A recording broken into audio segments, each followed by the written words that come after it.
ಎಲ್ಲರಿಗೂ ನಮಸ್ಕಾರಗಳು. 4ನೇ ತರಗತಿಯ ಕನ್ನಡ ಪಠ್ಯಪುಸ್ತಕ 2ನೇ ಭಾಗದ ಗದ್ಯಪಾಠ 10 ಡಾಕ್ಟರ್ ಸಲೀಂ ಅಲಿ ಸಮಿತಿ ರಚನೆ. ಪ್ರಶ್ನೆ ಅ. 2 ಪಟ್ಟಿಯಲ್ಲಿರುವ ಮಾಹಿತಿಯನ್ನು ಹೊಂದಿಸಿ ಬರೆಯಿರಿ. ಮೊದಲೇದು, W.S. ಮಿಲ್ಲರ್ಡ್, ಪ್ರಕೃತಿ ವಿಜ್ಞಾನ ಸಂಘದ ಪಕ್ಷಿತಜ್ಞ. ಅಮೀರುದ್ದೀನ್ ತಯಾಬ್ದಿ, ಸಲೀಂ ಅಲಿಯವರ ಸೋದರ ಮಾವ. ತೆಹಿನಾ, ಸಲೀಂ ಅಲಿಯವರ ಪತ್ನಿ. ಅದಿರಿನ ಗನಿ, ಬರ್ಮಾ. ಬರ್ಲಿನ್ ವಿಶ್ವವಿದ್ಯಾನಿಲಯ, ಜರ್ಮನಿ. ಪ್ರಶ್ನೆ ಆ. ತಪ್ಪಾಗಿರುವುದನ್ನು ಸರಿಪಡಿಸಿ ಬರೆಯಿರಿ.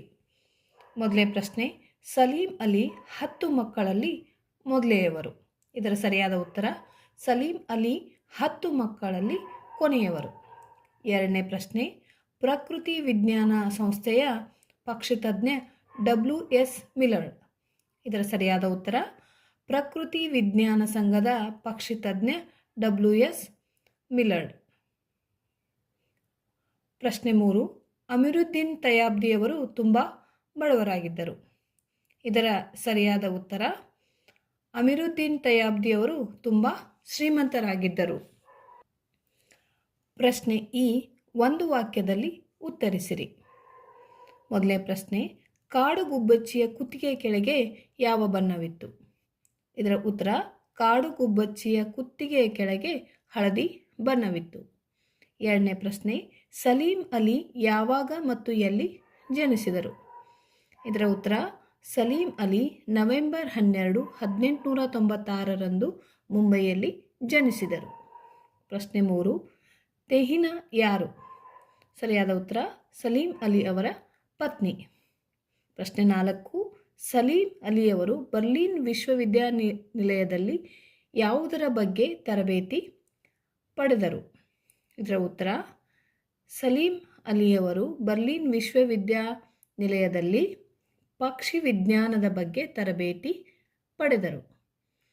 ಪ್ರಶ್ನೆ 5, ಭಾರತದಲ್ಲಿ ಪಕ್ಷಿ ಅಧ್ಯಯನಕ್ಕೆ ನಾಂದಿ ಹಾಡಿದವರು ಯಾರು? ಇದರ ಉತ್ತರ, ಭಾರತದಲ್ಲಿ ಪಕ್ಷಿ ಅಧ್ಯಯನಕ್ಕೆ ನಾಂದಿ ಹಾಡಿದವರು ಡಾಕ್ಟರ್ ಸಲೀಂ ಅಲಿ. ಪ್ರಶ್ನೆ ಈ. 2 ಅಥವಾ 3 ವಾಕ್ಯಗಳಲ್ಲಿ ಉತ್ತರಿಸಿರಿ. ಮೊದಲನೇ ಪ್ರಶ್ನೆ, ಸಲೀಂ ಅಲಿಯವರಿಗೆ ಪಕ್ಷಿ ತಜ್ಞನಾಗಬೇಕೆಂದು ಅನಿಸಿದ್ದೇಕೆ? ಇದರ ಉತ್ತರ, ಸಲೀಂ ಅಲಿಯವರು ಪ್ರಕೃತಿ ವಿಜ್ಞಾನ ಸಂಘದಲ್ಲಿರುವ ಪಕ್ಷಿಗಳ ಲೋಕವನ್ನು ಕಂಡು ನಿಬ್ಬೆರಗಾಗಿ ಬದುಕು ಇನ್ನು ಮುಂದೆ ಪಕ್ಷಿ ಅಧ್ಯಯನಕ್ಕೆ ಮೀಸಲು ಎಂದು ನಿರ್ಧರಿಸಿದರು. ಎರಡನೇ ಪ್ರಶ್ನೆ, ಯಾವ ಪರಂಪರೆಯನ್ನು ಬೆಳೆಸುವುದು ನಮ್ಮ ಕರ್ತವ್ಯ? ಇದರ ಉತ್ತರ, ಡಾಕ್ಟರ್ ಸಲೀಂ ಅಲಿಯವರು ಪ್ರೀತಿಯಿಂದ ಬೆಳೆಸಿದ ಪಕ್ಷಿ ವಿಜ್ಞಾನದ ಪರಂಪರೆ ನಮ್ಮಲ್ಲಿದೆ. ಅದನ್ನು ಉಳಿಸಿ ಬೆಳೆಸುವುದು ನಮ್ಮೆಲ್ಲರ ಕರ್ತವ್ಯವಾಗಿದೆ. ಪ್ರಶ್ನೆ 3, ಪ್ರಾಣಿ ಪಕ್ಷಿಗಳ ಬಗ್ಗೆ ನಿಮ್ಮದೇ ಮಾತುಗಳಲ್ಲಿ ಬರೆಯಿರಿ. ಇದರ ಉತ್ತರ, ಪಕ್ಷಿಗಳಿಗೆ ನಮ್ಮ ಹಾಗೆಯೇ ಜೀವವಿದ್ದು ಸೂಕ್ಷ್ಮವಾಗಿವೆ. ಅವುಗಳಿಗೆ ಯಾವುದೇ ಹಿಂಸೆ ಮಾಡಲಾರದೆ ಅವುಗಳನ್ನು ಪ್ರೀತಿಸಿ ಉಳಿಸಿ ಬೆಳೆಸುವುದು ನಮ್ಮೆಲ್ಲರ ಕರ್ತವ್ಯವಾಗಿದೆ. ಭಾಷಾಭ್ಯಾಸ. ಅ. ಕೆಳಗಿನ ಪದಗಳಿಗೆ ಅರ್ಥ ಬರೆಯಿರಿ. ಮೊದಲೇದು, ತಜ್ಞ. ಇದರ ಅರ್ಥ ನಿಪುಣ. ಎರಡನೇದು, ಸಂಸ್ಥೆ. ಇದರ ಅರ್ಥ ಸಂಘ. ಮೂರನೇದು, ವೀಕ್ಷಣೆ, ಅವಲೋಕನ. ಆ ಕೆಳಗಿನ ಪದಗಳನ್ನು ಬಿಡಿಸಿ ಬರೆಯಿರಿ.